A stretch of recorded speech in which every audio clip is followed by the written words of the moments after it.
दोस्तों, हमारे YouTube channel पर आप सबका बहुत बहुत स्वागत है। आज मैं आप लोगों को सुनाने वाली हूँ गुरुवार व्रत की कथा। देव गुरु बृहस्पति को बुद्धि और शिक्षा का कारक माना जाता है। गुरुवार को बृहस्पति देव की पूजा करने से धन, विद्या, मान सम्मान, प्रतिष्ठा और कई अन्य मनोवांछित फल की प्राप्ति होती है। धार्मिक ग्रंथों के अनुसार गुरुवार को भगवान बृहस्पति की पूजा का विधान है। गुरुवार के दिन व्रत और कथा सुनने से घर परिवार में सुख समृद्धि बनी रहती है। आइए जानते हैं गुरुवार व्रत की कथा के बारे में। गुरुवार व्रत की कथा के अनुसार प्राचीन काल की बात है। किसी राज्य में एक बड़ा प्रतापी और दानी राजा राज्य था। वह हर गुरुवार को व्रत रखकर दीन दुखियों की मदद करके पुण्य प्राप्त करता था, परंतु ये बात उसकी रानी को अच्छी नहीं लगती थी। वह ना तो व्रत करती थी और ना ही दान पुण्य में विश्वास रखती थी। इतना ही नहीं, वह राजा को भी ऐसा करने से मना करती थी। एक समय की बात है, राजा शिकार खेलने के लिए बन गए और घर पर रानी और दासी थी। उसी समय गुरु बृहस्पति देव साधु का रूप धारण कर राजा के दरवाजे पर भिक्षा मांगने आए। साधु ने जब रानी से भिक्षा मांगी तो वह कहने लगी, हे साधु महाराज, मैं इस दान और पुण्य से तंग आ गई हूँ।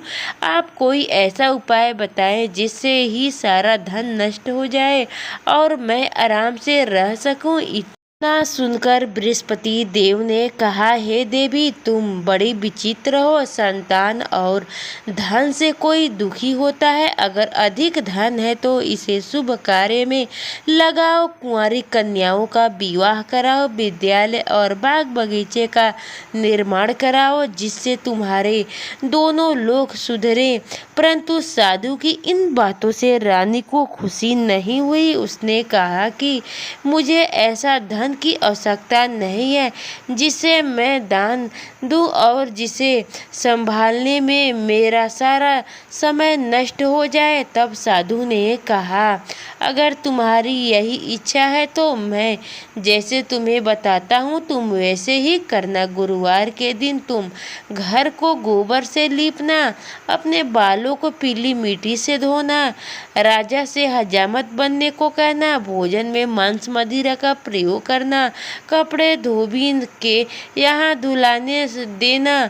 इस प्रकार 7 बृहस्पति करने से तुम्हारा समस्त धन नष्ट हो जाएगा। इतना कहकर साधु के रूप में बृहस्पति देव अंतर्धान हो गए। साधु के अनुसार कई बातों को पूरा करते हुए रानी को केवल 3 बृहस्पतिवार ही बीते थे कि उसकी समस्त धन संपत्ति नष्ट हो गई। भोजन के लिए राजा और परिवार तरसने लगे। तब एक दिन राजा ने रानी से बोला कि हे रानी, तुम यहीं रहो, मैं दूसरे देश को जाता हूँ, क्योंकि यहाँ पर सभी लोग मुझे जानते हैं, इसलिए मैं कोई छोटा कार्य नहीं कर सकता।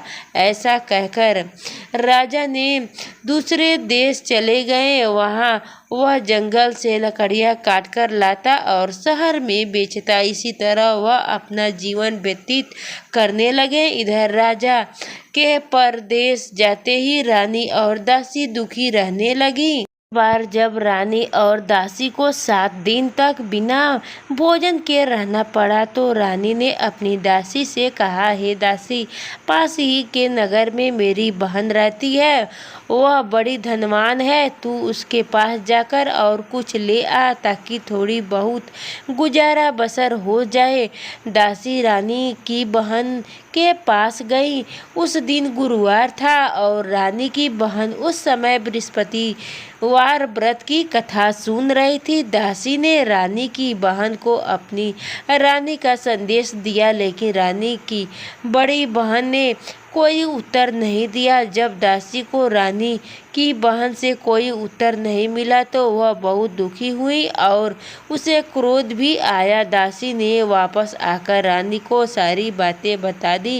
ये सुनकर रानी ने अपने भाग्य को कोसा। उधर रानी की बहन ने सोच कि मेरी बहन की दासी आई थी, परंतु मैं उससे नहीं बोली।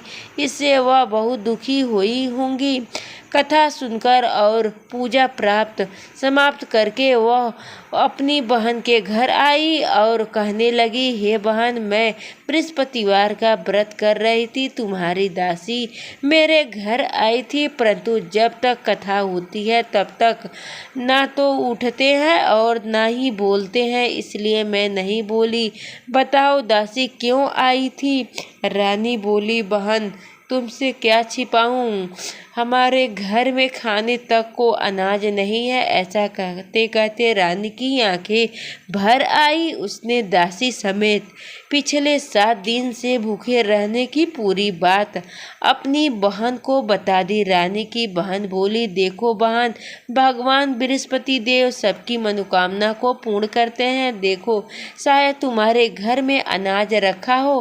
पहले तो रानी को विश्वास नहीं हुआ, पर बहन के आग्रह करने पर उसने अपनी दासी को अंदर भेजा तो उसे सचमुच अनाज से भरे एक घड़ा मिला। ये देखकर दासी को बहुत हैरानी हुई। दासी रानी से कहने लगी, हे रानी, जब हमको भोजन नहीं मिलता तो हम व्रत ही तो करते थे, इसलिए क्यों ना इससे व्रत और कथा की विधि पूछ ले जाए, ताकि हम भी व्रत कर सकें। तो रानी ने अपनी बहन से बृहस्पतिवार व्रत के बारे में पूछा। उसकी बहन ने बताया, बृहस्पतिवार के व्रत में चने की दाल और मुनक्का केले की जड़ में अर्पित करें तथा दीपक जलाएं, व्रत कथा सुने और पीला भोजन ही करें। इससे बृहस्पति और भगवान भी विष्णु भी प्रसन्न होते हैं। व्रत और पूजा की विधि बताकर रानी की बहन अपने घर लौट गई। 7 दिन के बाद जब गुरुवार आया तो रानी और दासी ने व्रत रखा। वह गौशाला में जाकर चना और गुड़ लेकर आई, फिर उससे केले की जड़ तथा विष्णु भगवान की पूजा की। अब पीला भोजन की चिंता को लेकर दोनों बहुत दुखी हुई। चूंकि उन्होंने व्रत रखा था, इसलिए बृहस्पति देव उनसे प्रसन्न थे। वह एक साधारण व्यक्ति का रूप धारण कर 2 थालों में पीला भोजन दासी को दे गए। भोजन पाकर दासी प्रसन्न हुई और फिर रानी के साथ मिलकर भोजन ग्रहण की।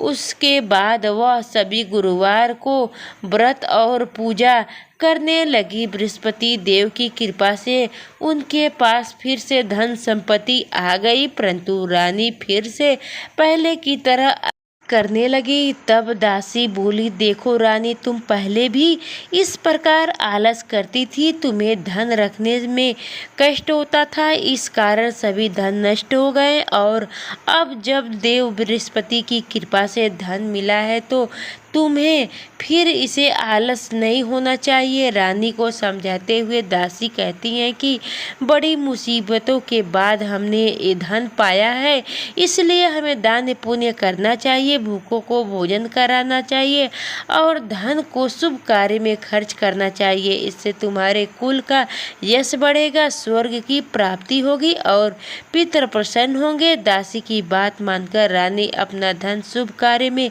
खर्च करने लगी। इससे पूरे नगर में उसका यश बढ़ने लगा। बृहस्पतिवार व्रत कथा के बाद श्रद्धा के साथ आरती की जानी चाहिए। इसके बाद प्रसाद बांटकर उसे ग्रहण करना चाहिए।